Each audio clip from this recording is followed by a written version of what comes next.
Hey, Pesach Sameach, happy Passover. I know that many of you have shared with me that you're very stressed about the upcoming idea of Pesach, and it's very frightening for you. How are you going to get it all together? How are you going to manage to clean enough? How you and your partner are going to manage to share ideas about how the Seder should go. Some of you like a longer Seder, some of you like to go into depth more, some of you like to just hit the food real fast. Some of you like to focus more on the children. Everyone has different ideas about how to satisfy themselves and how to satisfy everybody in the whole Pesach piece. Some people have different ideas about how much to clean, how little to clean. There's a whole lot going on. And so I thought I'd come up with some 7 tips that I hope will guide you in creating a happier, healthier, more satisfying Pesach for all of you.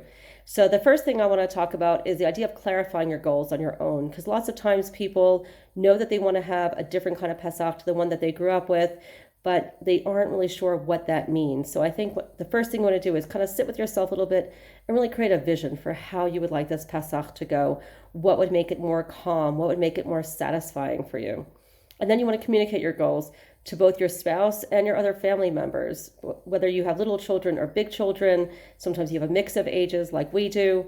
And so there's a lot of different people that you want to satisfy. So being able to have a conversation about how you would like Pesach to be is a really important thing. I know I have a daughter who is a total clean freak, and this is her holiday. And she actually wants the house to be even cleaner than I would. So I'm like, you go for it. And we sometimes obviously can all fall on her. So she helps to divide up who's going to be doing what. And it's actually a source of bonding for us. And I hope it can be for you as you talk about how you want things to be and how much to emphasize and what to emphasize with your family members. You want to create space to hear your family's opinions, right? So some people have lots of opinions about what they want to emphasize, and some people have fewer ideas. But by being able to create space so you could talk to your kids and talk to your spouse about what it is that you want to emphasize, what foods they want to eat. Sometimes that's really important. Food's a real bonding thing. I know my husband grew up with certain foods that I didn't grow up with, even though we're both Eastern European backgrounds. And so it's a matter of really sort of trying to make sure that there's something for everyone. So that's a really important thing, to be able to create space for everybody's opinions and to be able to validate everyone's opinions is a really important thing. The fourth thing you want to do is be able to identify what you can do and what can be outsourced, right? It's really important to know what are the things that are really important for you to focus on, and what are the things that maybe you want other people to do. Also, some people really hate cleaning, right? And so it makes sense to hire a yeshiva boy or a professional cleaner if you really want to go that far, and really do a thorough deep clean of your house.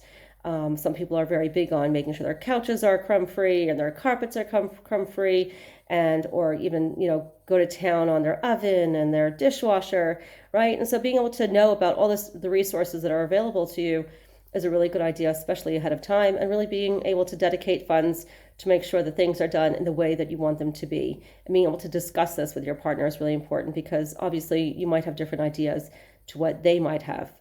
And then you want to divide and conquer, right? Identify what each person's strengths are, right? So you might have the kid who's a real brainiac and who wants to give, really long, drawn out Divrei Torah. You tell them ahead of time, okay, you're going to be talking about this, this, and that. Go for it. That's all yours. And then the people who are like more organized and tidy, right? You want to give them a role, give them a place. And I think really being able to give each person a role here is a really important thing, rather than everything falling on top of one person, because when you give people roles, it really makes them feel like they're a part of the family, like they're included, and like they matter. Lots of times people feel that with the little kids, they just want to get them out of the way and keep them occupied. But I think this is a real opportunity to educate. And this is the holiday of education, right? This is an opportunity to educate our children about keeping order, right? That's what the Seder is all about. It's about keeping order, right? And so getting your children involved and getting them curious about things is such an important part of this holiday, right? So not just pushing them out of the way, but really inviting them in and getting them involved in things and asking them questions and really getting them to think about, what do you imagine that experience was like, crossing the Red Sea, going through the waters, going through the wilderness? What do you imagine that was all like, right? That's at the Pesach Seder, but even before the Pesach Seder, really getting them to talk to talk with you about just getting them involved in the cooking and the cleaning and the whole experience of preparing your house and turning it around and making it a really special place, like a mikdash ma'at, right? Like a small little Beit HaMikdash. It's a lovely idea to really create this sense of like holiness and peacefulness in your home. It's something that could start at a very young age, as little as 4 and 5. And the other thing you want to think about is dealing with differences of minhagim, right? Differences of traditions. Even though we're all Jews, obviously we have a million different ways in which we did things and focused on things and emphasized things, and really being able to talk about what's really important to emphasize and what's the thing that we're going to gloss over. Those are really important things and you want to be able to talk about them ahead of time rather than let it get to the day where, all of a sudden you want to do it this way and I want to do it that way. One thing that I suggest to people is to try to be as inclusive as possible, to try to include as many different ideas and ways of doing things as possible, as opposed to saying, no, it has to be my way or your way. It doesn't have to be one way or the other. It could be an amalgam of both, or you could even create something new that is unique to your identities and unique to your family way of doing things. And the most important thing, number 7, is to really keep your eye on the prize. Right? You really want to focus on what is your aim at the end of the day?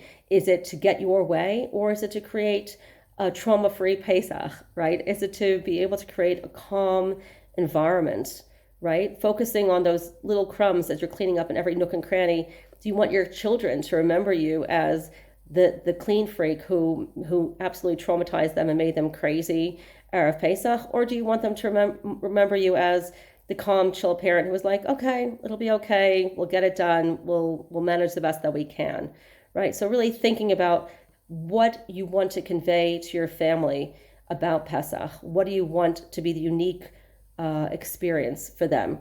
So these are all different things that you can do. And I'd love to hear your comments about what you can do or what you try to do to create a calm, relaxing Pesach. Looking forward to hearing from you. So drop your comments in the comment box below. Have a happy Pesach.